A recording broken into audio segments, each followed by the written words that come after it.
this week's Cats Whiskers TV.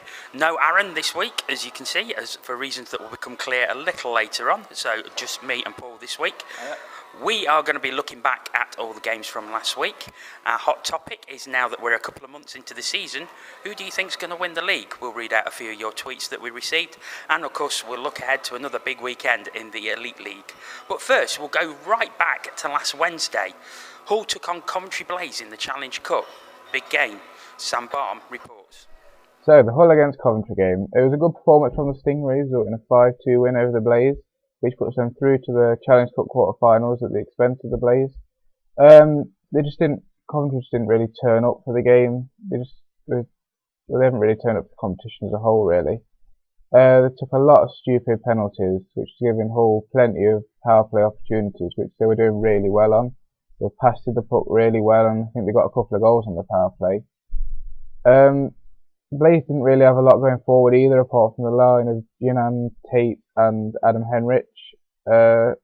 Harvey was about as much use as a chocolate teapot, didn't really do anything. When it was starting to get a bit feisty, he just didn't really do anything.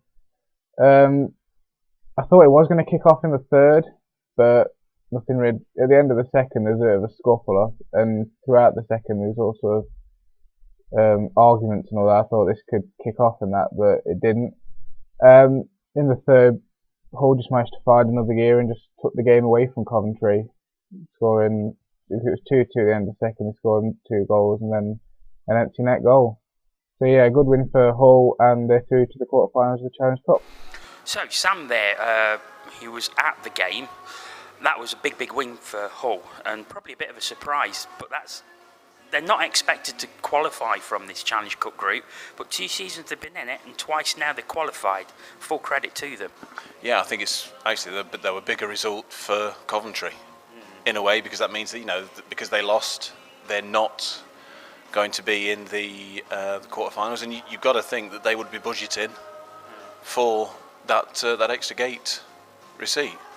And on the other hand, you may think that Hull may not be budgeting at the same time because, as we said, they are not expected to get out of that group, considering who's in it. So, fair play to them for doing it. And they deserve a bit of a break because they've been scoring a few goals. They've got some real quality forwards at Hull.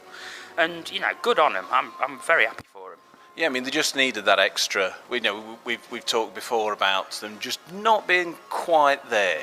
Just losing by the odd goal, getting in front, losing, drawing level, but losing. So to go that extra, those few steps, get over the winning line for them. He's going to do them good.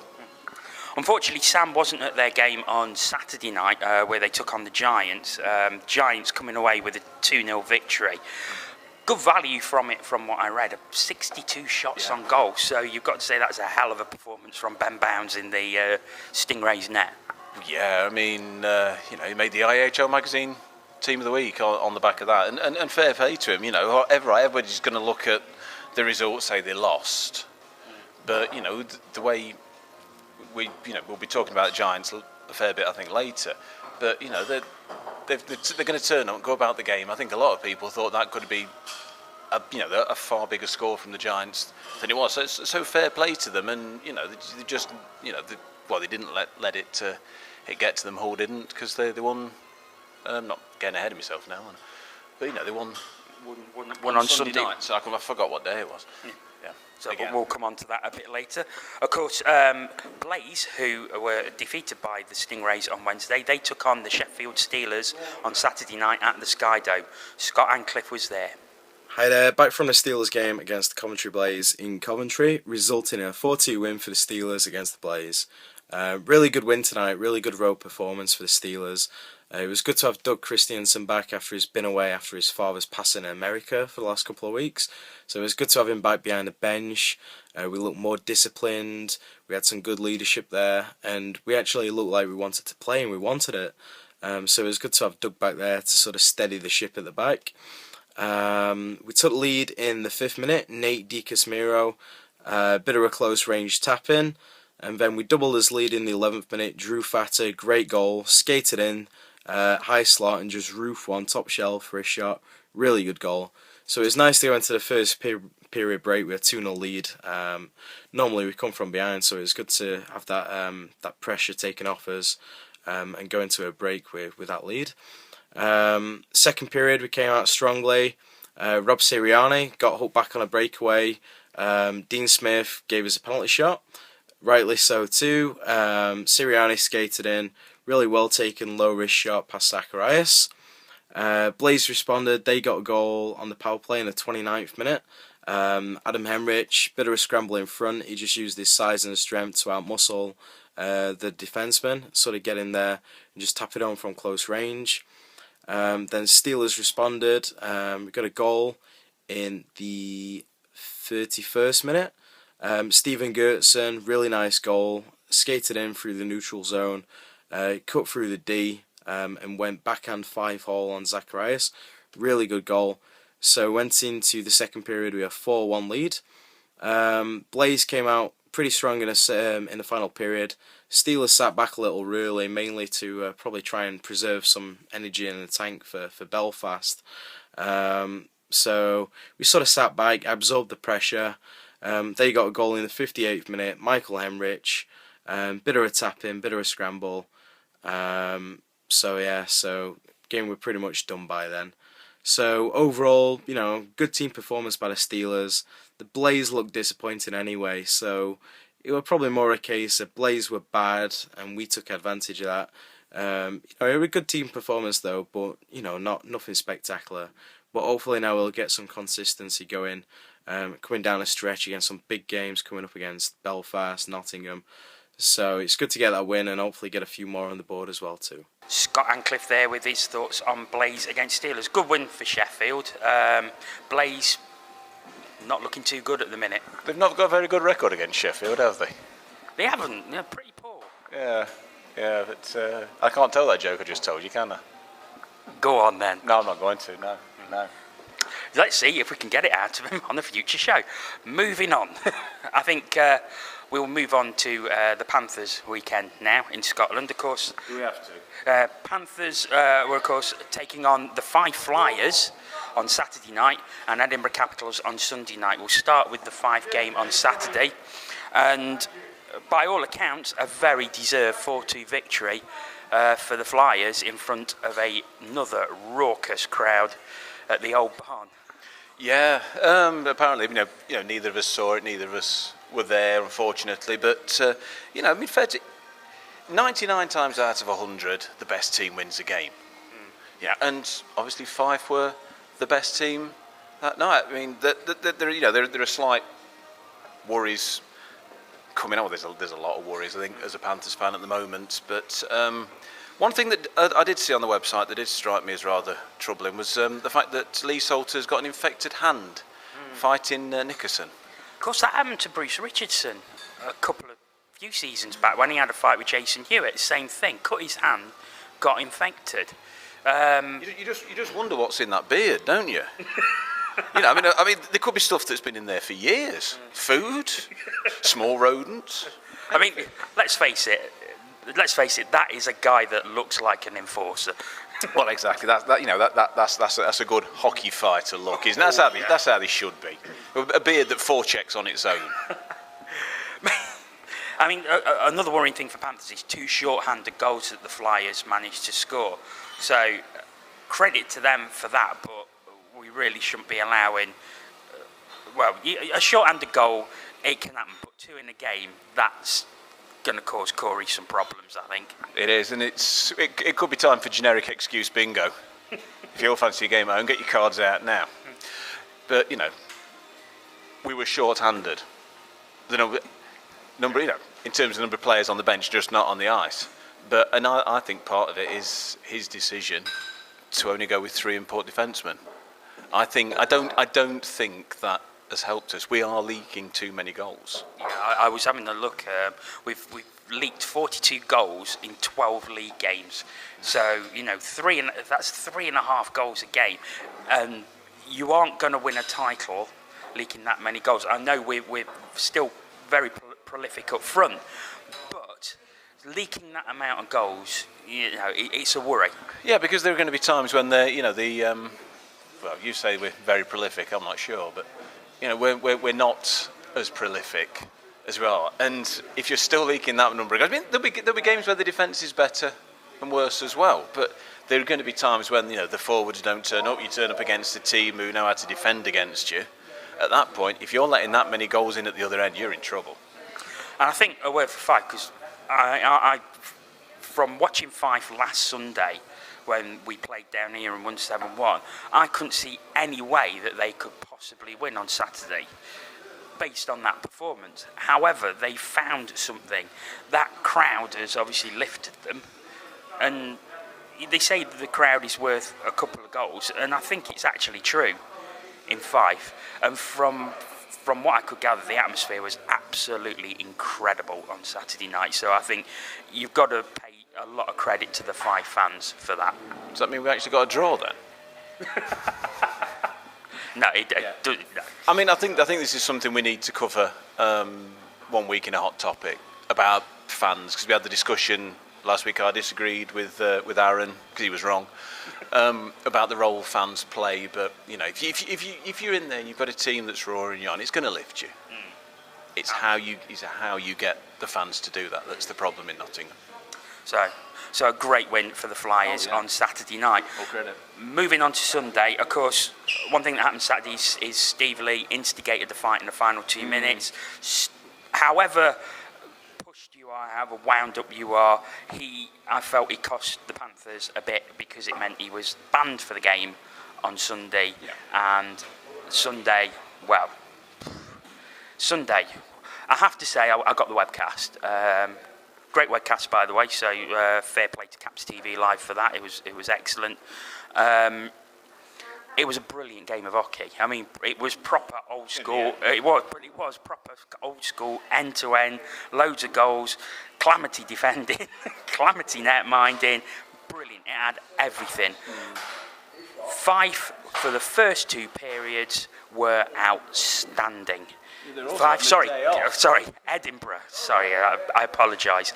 Edinburgh were outstanding for the first 2 periods. Curtis Lean-Webber, absolutely brilliant. Haleko, great game. They just galvanised, and they were clinical in front of goal. And overall, it ended up as an overtime win for them. But they fully deserved it. And there's no way that anybody can say, I think Panthers were unlucky. Edinburgh deserved to win that game. Yeah, I mean, they'll have looked at that game and thought, hang on, we're playing a team who's got less players than us for once. They'll have seen that as a chance to come in, get a big scalp, and the coach isn't, he isn't dumb. He's going to get the team doing that. And we were saying last year that Lean-Webber was a good player. He did play from last year, didn't they? Not the year before. Yeah. They've got. I mean, fair play to them. It's like I was saying before. The best team, you almost always wins. There's the odd occasion where a team will snatch a lucky victory, but 99 times out of 100, it's the best team that wins. And we've played 2 games that some people just thought we had to turn up, skate warm up half-heartedly, and just stroll through and win. There are no games like that anymore. You do that, you end up losing. You end up 3-0 down. And this is what annoys me about some of our fan bases. There are some who feel we just have a divine right to win games because we're the Nottingham Panthers and we just have to turn up. I'm sorry, get a reality check, because it's not like that anymore. You can just as easily lose to Edinburgh as you can lose to a Belfast or as a Sheffield. Straight down the camera. Yeah, tell them, Jono. Yeah, because I get really annoyed with it. Like you say about Sheffield. Sheffield, you never beat them. They lose to you. Yeah. And that attitude is creeping into some of our fan base, and it's got to stop. Every game is a 2-horse race. It's a sport. We are going to lose some games. It's life. It happens. Yeah, exactly. Not anymore. Can't take losing anymore. If we still did the news, I saw a cracking picture this week. It really was. Bloke with his head in an oven with just a sign, "No funeral" across his back. But it's not that bad, is it? No. Then look, at the end of the day, we've got our health. It is sport. Like I say, it is sport. You win some, you lose some. But it's also just a game, isn't it? We all got up today, thank God. Went to work. Not quite so great, but we've just. We've got the problems now. If it keeps going like this, you put a Canadian accent on, we'll get a game Sunday. But with that injury crisis, and I think that's probably another thing to bring out. I've not known an injury crisis like this for a long time for us, and that was one thing where we was. I think we can say we were lucky with last year. This year, I think all the luck we stored up last year has probably come home to roost a bit. Were we that lucky with it this last year? You look at sort of this time last year, we'd lost Lee with concussion for a period of time. The first time of this, we'd lost Weaver for a period of time. It's not as bad as now. We've not been this short of imports since it were only 3 import league. But that we can't just use that as an excuse to mask the problems that are there. We've got. I don't know. We've got players who. I was thinking about this earlier. I meant to check, but I didn't think I was going to need to. And boilers. Thinking about Ant's Panthers Hockey Live commentary. I'm trying to think that there were players I don't think got mentioned until they went off injured. That's probably because they were injured. Don't forget, we had 13 skaters yesterday. Yeah. One thing I will point out: 4-0 down, 5-2 down at the end of the second. Third period, we showed some real reserve, some real grit, some real character to come back to 6-0, and we did. The team showed some great character.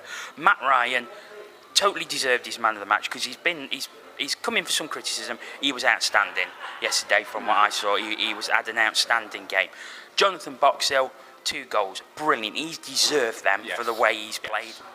Yeah, I know you, like me, you're a big fan. I do enjoy his style of play. I think I've said before. I think he's better sometimes without the puck than he is with, but he's all energy. Yeah, that's why he falls ever so much. I think because he's just trying so hard, and you can't ask for anything more out of somebody. But we just need to get these injuries out the way, hopefully. But what do you do? It's the age-old problem. Do you play people half injured? Does that then make it worse? But you've got to win games, haven't you? It's a difficult one for Corey. Certainly is. Well, of course, a slightly controversial incident in the end, a penalty shot given in overtime for Jake Portwood. For what I saw on the webcast, clear penalty shot. Couldn't argue with it. I know there was some actually at the game saying that the puck got played, but for me, he hauled him down. He was clean through.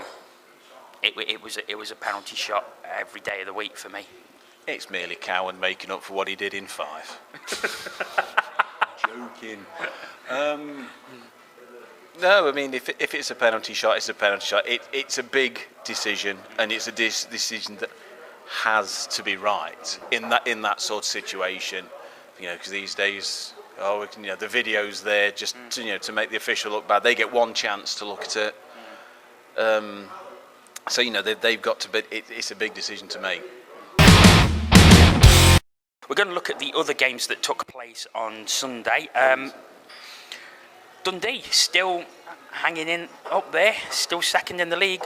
Good 6-3 win over Fife. Yeah, we wore them out for them. Yeah, I'm sure we did.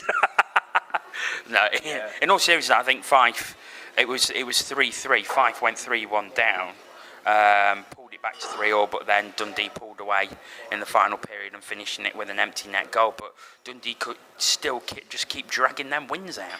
And that's what you've got to do. That's what we need to learn how to do. And I think it just emphasises how close the league is this year with Dundee. They just keep winning and winning and winning, and they're definitely becoming a threat. I think, to be honest, they're what they always have been. You know, they got that great start to the season, and you know, that gives you the momentum. But everybody seemed to think that the bubble would burst and it would fall away, but it hasn't. And they're still dragging games out, still dragging wins out. Fair play to them. Yeah, you know, and that's how you know. We talk about this week in, week out, and you know, but you know, that's all they can do, and fair play to them that they do. The continuing soap opera of the Cardiff Devils, you know, after the signing of Kukura or something? Kukura, that's the man. The new fella. Debuted with a goal, and from what I saw from Cardiff fans, very, very positive about his appearance. Stick handling excellent, really, really good player. However, all Stingrays, they still keep pulling them out of the bag, and they got a 5-3 win. It was an empty net goal at the end, but even so, for Hull to go to Cardiff and pull out a result like that after, you know, quite a tough game on the Saturday night against the Giants. This was Devils' only game of the weekend. You know, that's a great result for the Stingrays. But it is. But you know, Cloutier's probably looked at the two games over the weekend and thought, yeah, this is the one we can win. You know, they're going to go and try against Belfast. They're not just going to roll over, oh, it's Belfast, we've got to lose to them. But they're going to look at this one and think, yeah, you know, there are ways that we can beat these. And they did. Finally, Steelers taking on the Giants. Steelers consistent with their inconsistency once again. Giants really starting to look formidable now, but I think we'll probably come on to that a little bit later with our hot topic. But another home defeat for the Steelers, and that is not going to go down well. Are we desperately trying to end on a high note? For us, maybe. Yeah. But, I mean, you know, you build a team to win your home games. You should anyway, and you know, and then get what you can on the road. So, why? What's the difference? That was a question. I don't know. I mean, the Steelers fans. It's quite funny reading Steel Talk. It's like Mood Swing United on there, because it's like Saturday night it was like, yeah, we're back, we're fantastic. Sunday, we're rubbish, sack them all. And it's weird because they just can't seem to string any form together. They win one, they lose one. They win one, they lose one. And 0.500 hockey is good to a point, but it's not going to win you any titles or any cups or championships. It'll change at the weekend. It'll improve then. Thanks for your optimism. Anyway, of course, don't take our word for it. Scott Antcliffe was at the game. Hi there, back from the Steelers game, resulting in a 4-2 loss for the Steelers against the Giants at the Sheffield Arena. Yet again, Steelers' inconsistency showed tonight. Great win last night on the road in Coventry, followed up by a pretty disappointing performance to Belfast. Belfast came out for a strong first period, took a 3-1 first period lead, and after that they just sort of sat back, absorbed the pressure and killed the game off. You know, really good road performance from the Giants. They wanted it more. They were more clinical with the shooting. The transitional play was good. They played physical. You know, just a really good road performance, so can't take nothing away from the Giants. They took the lead in the 3rd minute. Jeff Swears, 5-on-3 power play chance. Bit of a scramble in front of the net, and he just used his size and strength to outmuscle his D, pounce on that loose puck and tap it home. They then doubled the lead in the 5th minute. It was a goal from Robbie Sandrock, slap shot from the point, found its way through traffic, bottom left corner. So they were happy with a 2-0 sort of early start. We pulled a goal back in the 8th minute. Stephen Gertson, on a power play of his own, he was on hand to just tap home a rebound top shelf. Then in the 14th minute they got another goal. Colin Shields had to beat into it against his former team. Goal of the game though, really. He was high slot, Puck come out to him and he just slap shot it home, top shelf. Not a thing that Doyle could do about that one. Really good, well taken goal. So they went into the first period break with a 3-1 well deserved lead. Second period, pretty evenly contested. Second period, but no goals. Both teams sort of, looking to edge ahead. But like I said, no goals. Pretty even second period. Final period, Steelers came out pretty strong, but by then it was too little too late. Belfast just sat back, absorbed that pressure, and killed the game off. We did get a third period goal. Jeff Legui, slap shot of his own, top shelf bullet, and Dustin Whitecotton got a goal for them as well. So that sort of neutralised that. So 4-2 Belfast. Then they just killed the game off, despite us pulling Doyle. We couldn't claw his way back into the game. Just a disappointing performance though, really. Like I say, we just keep splitting as weekends, 50-50. We'll get 2 points with a good win, and then we'll follow it up with a loss. We've only had one 4-point weekend this season, so we just need to be a bit more consistent. And God knows where it's coming from. We've got a team on the paper. We've got a great team on paper, but it's just not happening on the ice for some bizarre reason. But hopefully, I keep saying this, hopefully we'll turn a corner and get a few wins and see what happens. As we said at the start of the show, Aaron isn't with us tonight. He is at the David Clarke testimonial dinner. I know, I hope he gets some footage for us. But David Clarke, though, testimonial game. The game is tomorrow night as we record this, Tuesday night. £12 for tickets, £8 for concessions, £6 for kids. Get yourself down there if you can, because this guy deserves the plaudits of as many fans as can get down there. Yeah, if you just turn up on Thursday, Friday or Saturday, it's Mickey Flanagan and he's a bit more expensive. But 10 years at the club, apart from his little Italian job. But he's been a great servant to the club. I think his game has improved over time as well. Brilliant. It should be it's not going to be. No, let's not beat about the bush. It's not going to be a great game of hockey, is it? But it's not about the game. No, it's about welcoming back the legends, and about a lot of the time, one of the things hockey is a pleasure.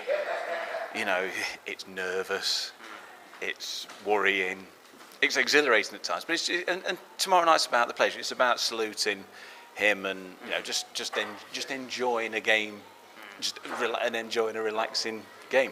And I don't think there's many players who deserve it more than him. He's shown an awful lot of loyalty to the Panthers, even in the leaner times when he could probably have gone elsewhere in search of trophies, but he's stuck by us and he's got his rewards, and I think he fully deserves this game. He does. Here's a question for you, though. Do you think they're going to retire the number 5? Interesting one. Well, I'd like to think he's got a few more years in him yet before we find out. Well, yeah. It's just going to hoist him up. No, we don't hoist things up in the rafters, do we? But if they did, I wouldn't argue particularly. 10 years at a club, just a great servant for the Panthers. Absolutely. So get yourself down there. It promises to be a great night. So we will move on to our hot topic. We asked, a couple of months into the season, who do you now think's going to win the league? We didn't get a great variety of answers, it has to be said. Two teams, and one of them was a Blaze fan trying to be funny. Nope. So this was going to be a big debate about, all the various options, and I want to try and, practically everybody said Belfast, but I'll just throw something in here. We were talking about Dundee earlier. Surely they've got to be in with a chance. Yeah, absolutely. The way the results they're getting, they've absolutely got to be considered. Another team I'll throw into the mix as well. Not played this weekend, Brayhead. They've got a chance, haven't they? It's I think we can say with a certain amount of certainty that it's them or Dundee for the Gardner Conference, and if they can pick up victories there and get some games in the Earhart as well, then they're going to be in there with a chance. But I mean, to be honest, like 95% of the people on who replied, I think it's Belfast. I think they're showing the level of consistency that nobody else is at the minute. They're an excellent side, well drilled, well coached, great forwards, great defence, good netminder in Murphy.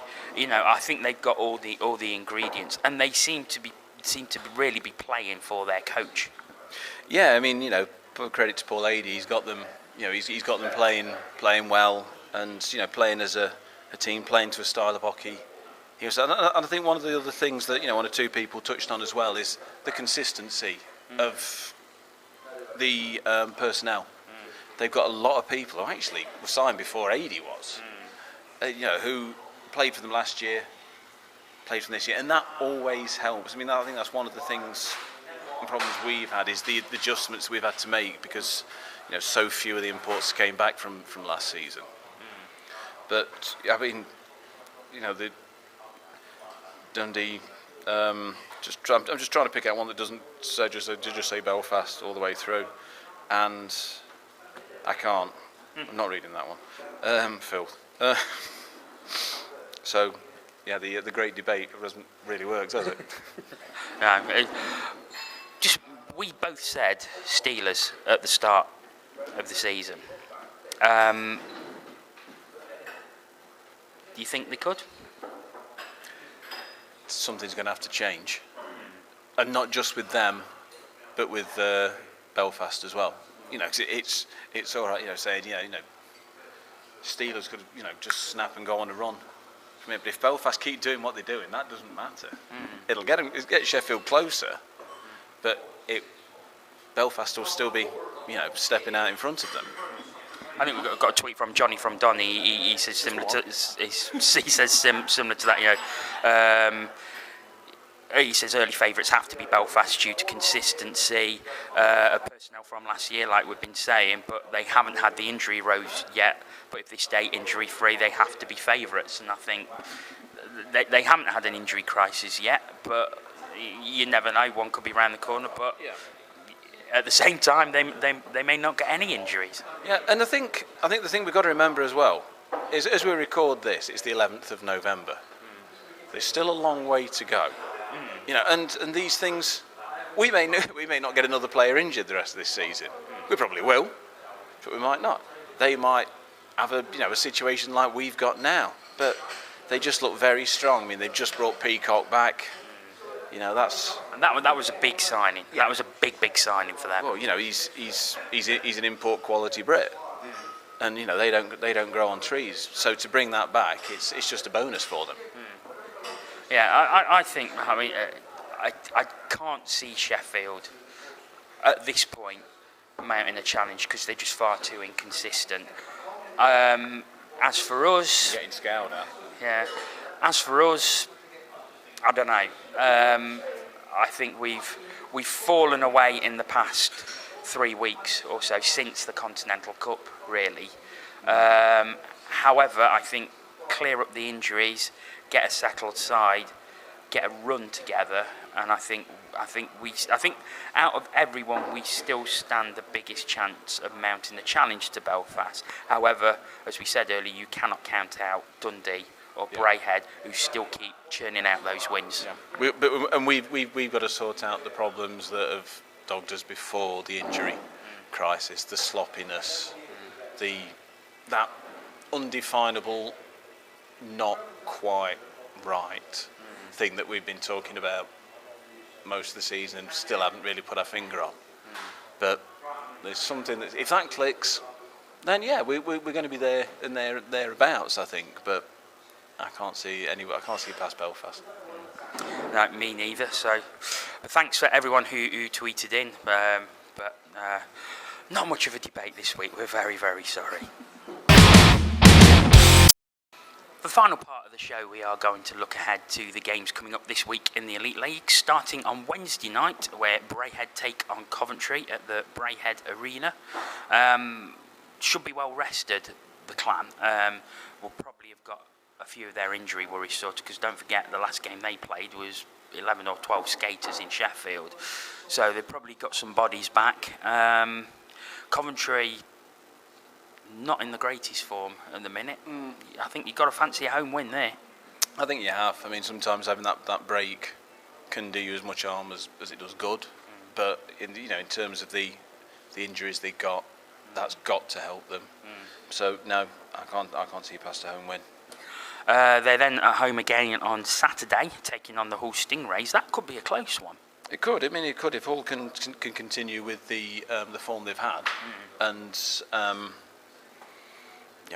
if they go up there and take it to. I mean, Hull, they've got a bit of a journey. Cause they're back home on Sunday. But if they go and they take the game to Greyhead, they could have a chance. Coventry taking on Cardiff, always a good rivalry, that one, but both teams not in too great form at the moment. I think Cardiff might be looking at this game as a chance to get a couple of points. The Blaze probably likewise. Yeah, I mean, a lot of it will depend with Coventry on what happens on Wednesday as well. It's all about, a lot of this game's about confidence. But, Cardiff, they're starting to improve. There's they're going to get the odd blip, but that always happens. They've had that bounce that a lot of teams get from a change of coach. It's then now about keeping that going for them. Caps against Belfast, that could be interesting. I mean, every day of the week you've got to fancy a Belfast win, but the Caps will have got a bit of confidence following Sunday night. Well, you'd hope so, wouldn't you? You'd hope it'll give them that lift. And look what happened last time Belfast played in Edinburgh. I think end of last season when we were just beating Hull. Up there, that's an interesting scene that was. Fife Dundee in the Challenge Cup. So Fife taking on the Stars again. Challenge Cup game at the Old Barn. I think that could go either way. Anything to play for in that? Still? I think yes. I think Fife still have a chance of finishing top of that Challenge Cup group. So yeah. Yeah. So playing for the position. So I mean, who knows? Who knows if they're both qualified? Do you take it as serious? Not as seriously, but do you go all out like you would do in let's say a league game or whatever? It's something they've got to think about. But I mean, it'll be a good game. In Fife, be a great atmosphere. We'll leave the biggest rivalry in the world to the end because there's two games this weekend. What, Hull versus Coventry? Yeah. Talking about that. Come on. So Sunday night's game, Hull versus Coventry. Yeah, I fancy Stingrays to take that one at home. Thought we weren't talking about that one till later, till the end. Well, Hull Coventry. It's the biggest. It's the biggest rivalry in the world. Yeah, home win. Cardiff Greyhead. Cardiff.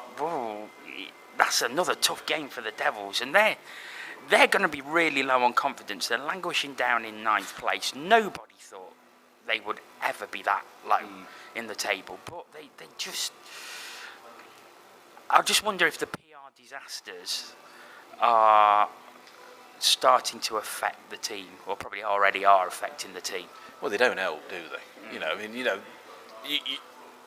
You've got to concentrate on the job at hand, which for them, he's practicing every day and is then playing on the weekends or whenever the games are scheduled. But they're going to be aware of all the stuff around it. They'll try and block it out, but it's going to be well, where do I stand in all this? Their future's just as uncertain in a way, because they just don't know what's going on. So it's going to affect them, and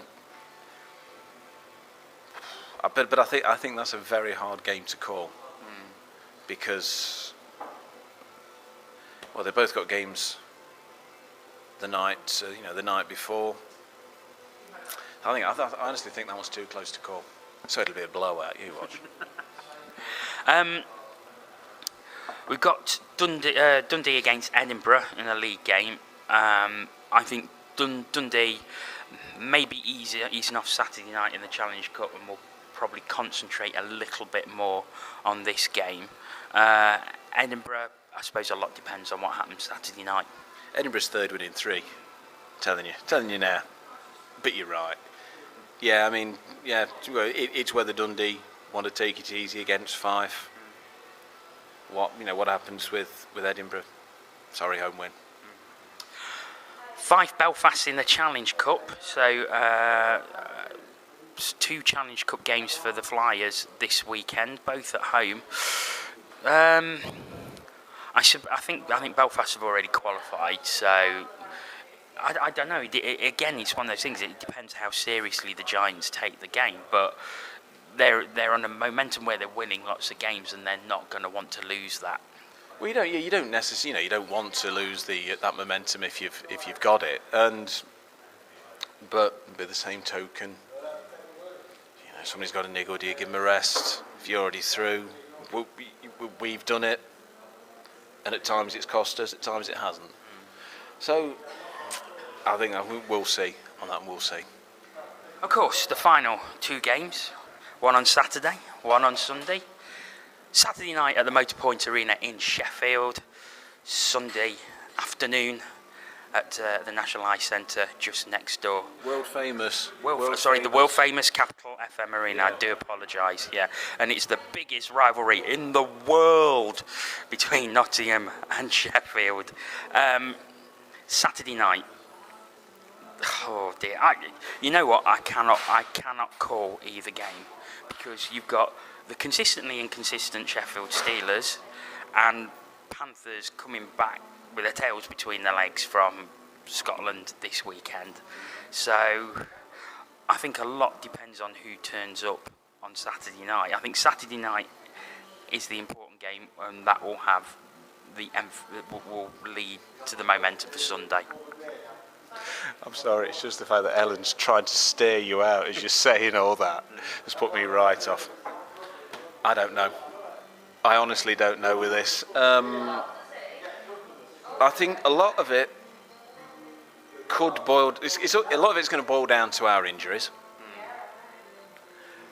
and a lot of it, going back to that interview Owen did with Corey Nielsen after the Bippolo game, and Owen asked him the question: are the other people in the room as upset about losing as you are? And he just said, I don't know. And it's about, what I'm trying to say is, I think, it's about attitude. What attitude of our players going to come into that with? You're talking about them having the tail between their legs. How do they react to that? I'd like to think, with it being Sheffield, that they'll come back and they'll give their damnedest to try and get 4 points out of this weekend, because I think anything less is criminal anyway. Anything less than that against Sheffield, yeah,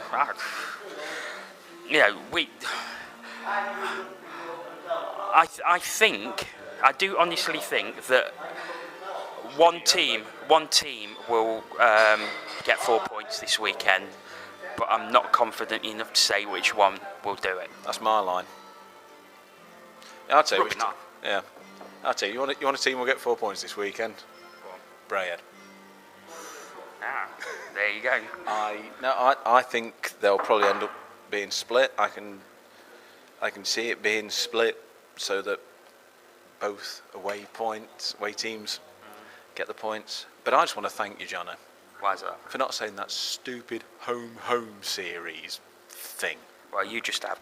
So, Yes, stupid.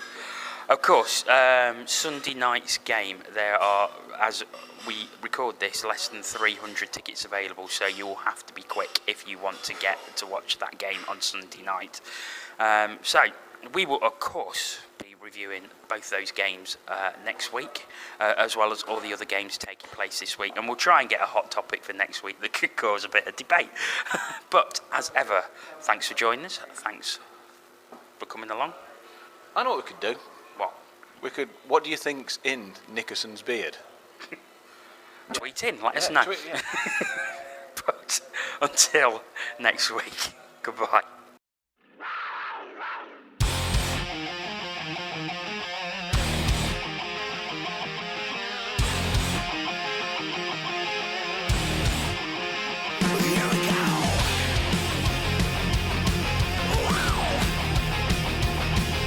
Wow.